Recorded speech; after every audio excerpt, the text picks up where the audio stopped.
Pengen ngejawab pertanyaan kawan-kawan yang mempertanyakan tentang bagaimana cara membatalkan proses pengajuan pinjaman uang online ya.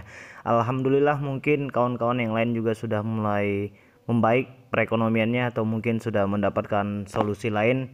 Aku cukup bangga dan mudah-mudahan kalian terus bisa memperbaiki perekonomian kalian tanpa harus terlilit hutang piutang, khususnya di hutang pinjaman uang online ya.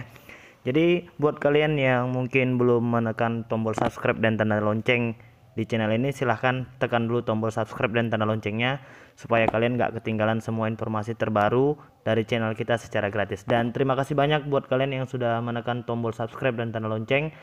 Mudah-mudahan segala urusan dan rezeki kalian dilancarkan ya. Amin ya robbal alamin.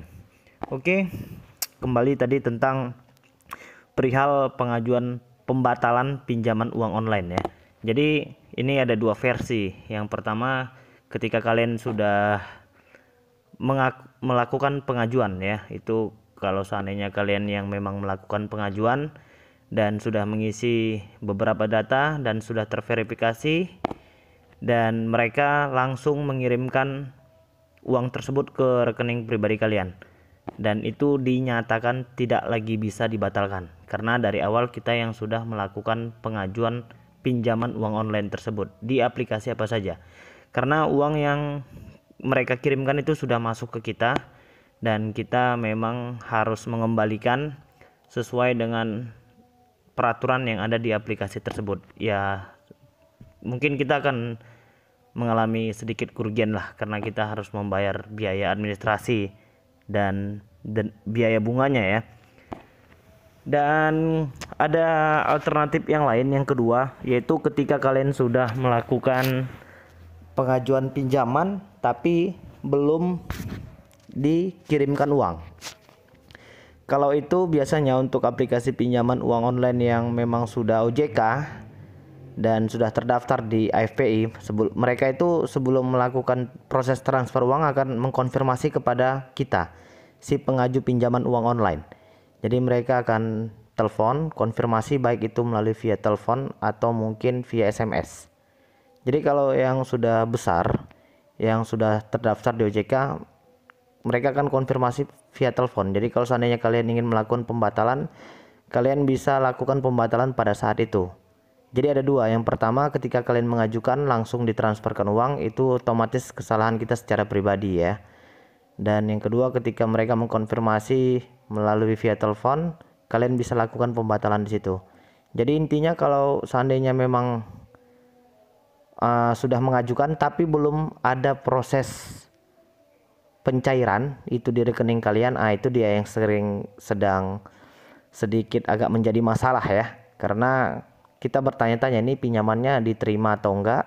Kalau diterima uangnya belum transfer, kalau dibatalin juga masih menggantung. Itu yang menjadi dilema beberapa pengguna aplikasi pinjaman uang online ya. Dan kalau menurut saran aku, kalau pinjaman uang online yang kalian ajukan itu sudah besar, terdaftar di OJK, mereka perharinya itu mempunyai kuota. Jadi kalau seandainya kalian memang sudah melakukan pengajuan dan memang belum diterima atau mungkin belum dibatalkan, silahkan menunggu, atau mungkin kalian bisa mengirimkan email ke customer service-nya. Biasanya aplikasi pinjaman uang online itu ada email yang terdaftar di situ, jadi kalian bisa kirimkan email kalian untuk melakukan pembatalan. Atau mungkin dengan cara yang sedikit lebih berbiaya, yaitu kalian harus telepon ya dan lakukan pembatalan. Atau mungkin kalau menurut aku lebih baiknya kalian menunggu saja, karena tidak semua proses pengajuan pinjaman uang online itu akan langsung disetujui oleh aplikasi tersebut ya. Nggak tahu kalau yang ilegal. Kalau yang ilegal juga baru diajukan data langsung ditransfer juga main diam-diam, tiba-tiba kita disuruh bayar, di menu tagihan sudah ada tagihan, itu yang malah buat pusing ya. Tapi beberapa informasi yang kita dapat dari Kominfo kemarin bilang kalau yang ilegal jangan dibayar katanya. Tapi yang namanya hutang ya, kalau seandainya kalian punya rezeki lebih ya dibayarkan saja lah, karena memang yang namanya hutang tuh ya, kalau kita mungkin percaya itu dibawa mati. Jadi kalau masih bisa dibayar dan punya kelapangan rezeki, tidak ada salahnya juga kita melakukan pembayaran ya kalau menurut aku. Jadi kalau untuk saat ini ada beberapa aplikasi dan beberapa laporan pengaduan ke kita itu tentang proses pengajuan pinjaman uang online yang ilegal ya, artinya yang belum terdaftar di OJK dan AFPI. Dan bagaimana prosesnya ketika kalian mengajukan pinjaman padahal mungkin hanya beberapa waktu tapi langsung ditransfer uangnya. Ya kalau kita berbicara hukum ya, itu memang tidak wajib untuk dibayar karena mereka juga tidak melalui proses tahapan yang sudah ditetapkan oleh peraturan OJK. Itu bisa dilihat dari segi bunga yang mereka berikan itu cukup besar, tenor durasi pinjamannya juga antara 7 sampai dengan 10 hari. Itu kan sebenarnya kita yang pinjam uang ini kan karena memang masih dalam masa-masa kesusahan kan gitu, dan kita ingin mengatasi masalah tersebut dengan cara melakukan pengajuan pinjaman uang online. Kita tidak mau ada nasabah yang malah menjadikan ini sebagai sumber masalah baru, yaitu tadi makanya kita memang harus sedikit lebih selektif, cerdas, dan lihai dalam memilih dan menentukan aplikasi apa yang memang benar-benar bisa membantu kita. Jadi jangan terlalu terburu-buru, tergesa-gesa untuk langsung mengajukan pinjaman. Kalian nanti kan bisa baca di situ beberapa komentar yang ada di aplikasi ya, yang mungkin bisa kalian tarik kesimpulan ini aplikasi benar-benar bisa membantu atau enggak, atau malah menjadi sumber masalah baru. Itu yang harus kalian perhatikan ya. Dan kalau menurut aku untuk proses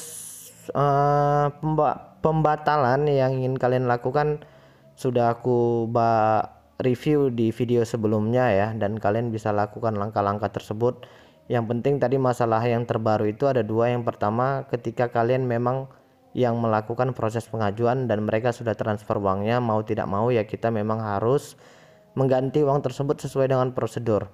Jadi ada beberapa pertanyaan, Mas, bisa nggak kita kembalikan lagi dengan sejumlah uang yang mereka transferkan? Kalau kita berbicara peraturan itu memang ya tidak bisa, karena kita kan sebelum melakukan pengajuan kita sudah mengisi beberapa formulir, membaca semua persyaratan dan ketentuan. Ya mau tidak mau kita memang harus membayar sesuai dengan tagihan yang ada di aplikasi tersebut. Ya bagaimana kalau dengan yang masih ilegal ya, belum terdaftar di OJK? Ya kalau itu aku kembalikan kepada kalian lah. Kalau menurut kalian memang harus dibayar, ya lebih baiknya memang ya dibayarlah. Yang namanya kita memakai uang orang, mengambil hak orang lain, nggak dibayar juga nggak enak ya. Cuma memang ya itu tadilah konsekuensinya, kita memang harus membayar sesuai dengan yang mereka tetapkan di menu tagihan. Kita harus membayar biaya bunganya di situ, biaya administrasinya di situ. Itu yang nggak enaknya. Cuma beberapa aplikasi pinjaman uang online ketika memang kita dianggap gagal bayar, kadang-kadang mereka itu berani melakukan pemotongan ya. Itu kita apresiasi lah. Apalagi dalam masa-masa pandemi virus corona seperti ini kan memang ya hampir semua lapisan masyarakat di Indonesia, di dunia, atau mungkin di daerah-daerah yang lain juga merasakan hal yang sama.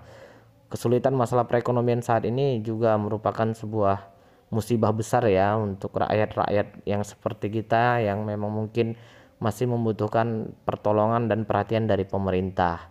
Dan beberapa program pemerintah saat ini juga sudah cukup mendukung lah untuk kembali berusaha supaya perekonomian kita di Indonesia kembali normal. Ya mungkin penjelasan aku ini bisa kalian tangkap sebagai kesimpulan. Jadi nanti kalau kalian memang mau membatalkan, lakukan langkah-langkah yang aku bilang tadi, dan pahami masalah kalian apa, selesaikan hutang-hutang, kembali lagi dari nol ya kan. Mungkin itu dulu yang bisa aku sampaikan. Tetap semangat, bekerja keras terus, dan pasti hasil kerja keras itu akan menentukan hasil akhir pencapaian kita. Jadi mungkin itu dulu yang bisa aku sampaikan. Mudah-mudahan video ini bermanfaat untuk kita semua. Aku juga pengen ngedoain buat kalian yang mungkin saat ini masih dalam masa-masa kesusahan masalah perekonomian, ya mudah-mudahan segera bisa kembali bangkit, mudah-mudahan segera kembali stabil ya. Dan buat kalian yang mungkin saat ini masih terlilit hutang piutang ya mudah-mudahan segera dibebaskan, mudah-mudahan bisa segera melunasi semua hutang-hutang dan masalah-masalah saat ini. Jadi mungkin itu dulu. Assalamualaikum warahmatullahi wabarakatuh.